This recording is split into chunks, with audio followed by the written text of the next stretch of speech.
isa sa mga alagad ni Jesus, si San Mateo, na ang dating pangalan ay Levi o Levi, na isang tax collector. So, itinuturing ng panahon ni Jesus na kung tawagin natin ay publikano, publicly known sinner, kinikilalang makasalanan sa mata ng mga Hudyo at ng mga Israelita, pero tinawag na Jesus.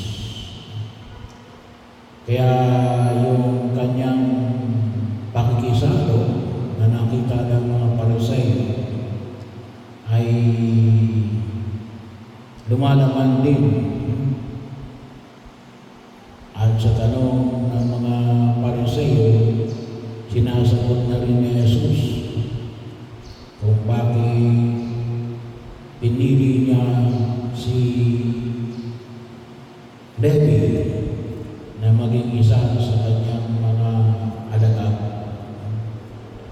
So, ang panyaya din para hanapin ang mga nawawala, hanapin ang mga may sakit, hanapin ang mga makasalanan, bigyan ng pagkakataon na sila ay magbago. So yun nawa yung makita ko natin, sapagkat ano sabi ni Jesus, maliwanag sa kanya na ito yung kanyang misyon. Bagaman hindi ko namin inaalis yung agam-agam ng mga iskriba at mga Pariseo na sabi nga natin, ba't ka nakikisalo sa mga makasalanan? Sapagkat sabi nga natin, ay baka mahawa ka. Baka mahawa ka. Physically and socially. Bahagi yun o ideologically. Kasi sabi nga, kuminsan kapag ang kasama mo ay ganun yung pag-iisip, baka mabago rin ang iyong pag-iisip. Sabi nga natin, ma-influensyahan ka. Pero maliwanag kay Jesus natin, hindi siya ron pumunta para siya ang ma-influensya. Doon siya pumunta para siya ang maka-influensya. So, yun yung kanyang misyon. Hanapin ang mga nawawala, ang mga makasalanan. Kaya bahagi yun na kung saan ay sana ay maging bahagi ng ating pagtugon. Of course, sabi nga natin, with caution.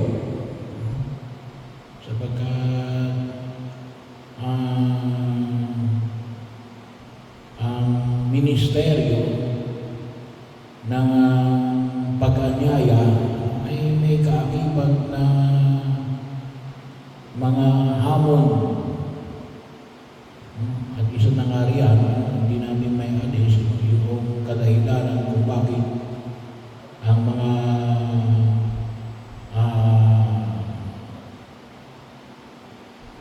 iskriba na ito ay ganun yung kanilang pagkaunawa. Baka ikaw ang mahawa. Kasi yun ang Yun ang kaisipan ng lumang tipan. Kaya nga sa kanila, bawal sabi nga natin, yung kanila kapag may itinuturing na madumi, hindi mo dapat kinakain o hinahawakan. Kasi ikaw rin ay nagiging madumi. Pero yung paanyaya na ipinahayag ni Jesus Ellen,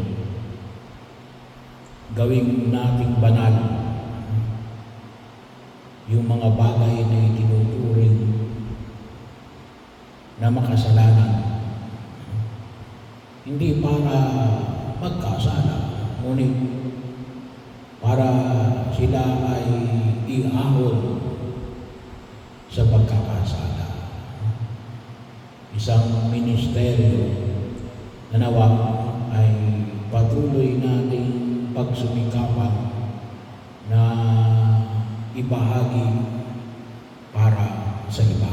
At kinakailangan nyo alin yung katatagan din ng ating sarili. Kaya mahalaga rin na kung saan ay makita natin.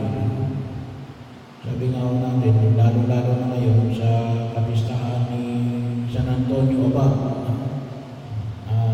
isa sa mga pamamaraan ng kabanalan na ginaha yung kung tawagin namin ay ang mamuhay na sabi nga namin na pagiging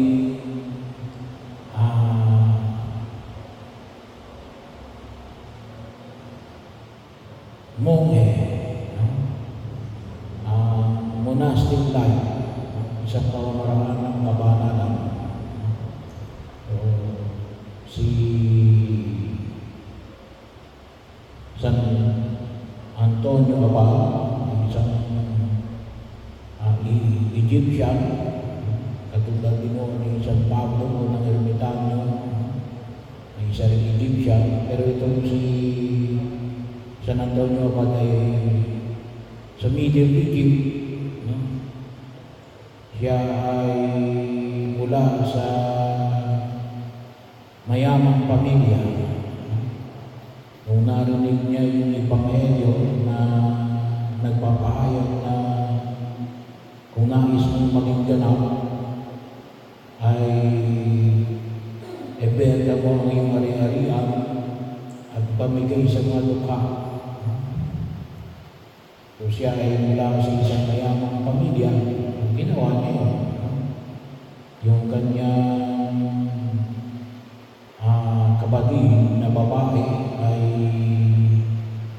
kanyang inihabilin sa isang grupo ng mga berhen. Siguro later on yung mga tinatawag natin mga religious, mga madre. So siya naman ay namuhay na pagiging monge nung una doon sa mga malalayong villages.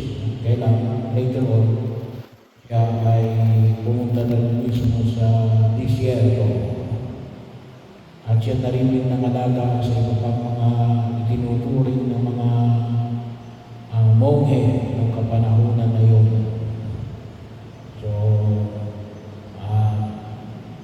siya rin ang itinuturing na ama ng buhay pagiging monge.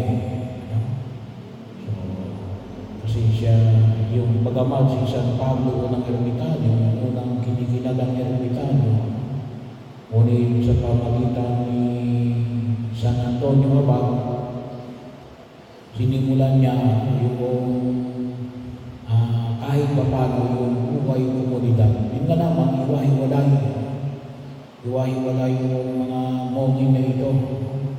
Kailang unti-unti niya pinagsama-sama kasi nakita nila na mahirap mamuhay na mag-isa. Hindi naman lahat ay pwedeng katulad ni San Pablo na dinadalhan na uwak ng tinapay. So, kaya Kaya nabuhay si San Antonio, si San Pablo ng Ermitano kasi may nagdadala ng tinapay sa kanya, bahagi.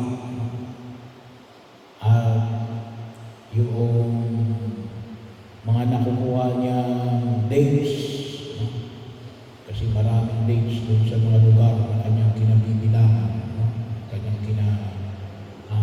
malapit sa kanyang kuweba. Napag-alaman ko rin nga pala na yung dates pala ay isang uri ng pantry. Kamag-anak pala yan ng yun. So, bahagi yun. Parang medyo malayo, pero kamag-anak pala yan ng yun. Tinuturing pala yung pantry. But anyway, bahagi yun na kung saan ay makita ko namin. At ang buhay, komunidad sa gitna ng pamumuhay ng nag-iisa. Ngayon kasi may mga monasteryo na. So, isang building, maraming monge, pero separate. At sabi nga natin, namumuhay ng tahimik, complete silence. Maliban na lamang sa mga group prayers and simula ng mga instruction. Pero yun ang sinimula na nakita natin kay Santo Antonio Abad. Sabi nga natin, kaya tawag ay Abad kasi siya yung leader ng mga monge ng kapanahunan niya.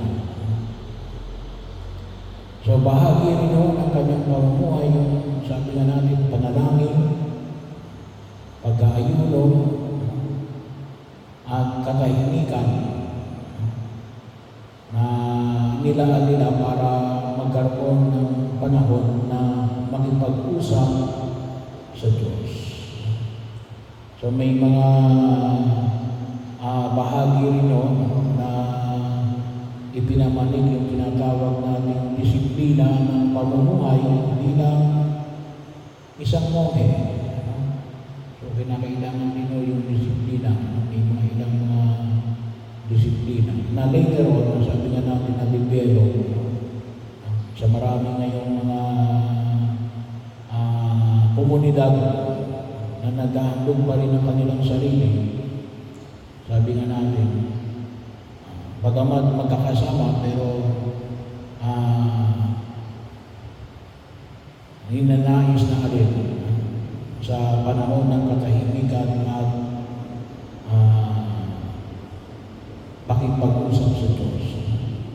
Kaya nabanggit ko na rin dito yung mga kapatid natin dito sa atin, wala tayong monge, mga mongha, yung poor player ng Kabuyaw, yung Carmelites ng San Pablo, yan pong ating mga mongha. Dito sa Laguna, yung famous, of course, yung Pink Sister ng Tagaytay. Sabi ko nga, ngayong panahon na ito, kakaunti yung lalaki all over the Philippines, so far, dalawa na lang. Yung isa, yung Kramis monk ng Guimaras, at yung Carthusian monk ng Balay-Balay. Nawala na yung doon sa Pangasinan. Pero bahagi yun, na inilangan nila yung kanilang sarili sa panalangin, sa pakikiisa sa Diyos, sa paghahandog ng sarili para alin ay maging daan din ng kabanalan nila at yung patuloy na panalangin para sa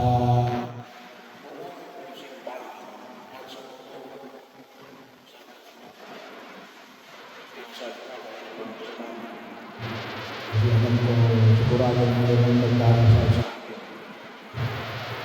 Ating mga mongha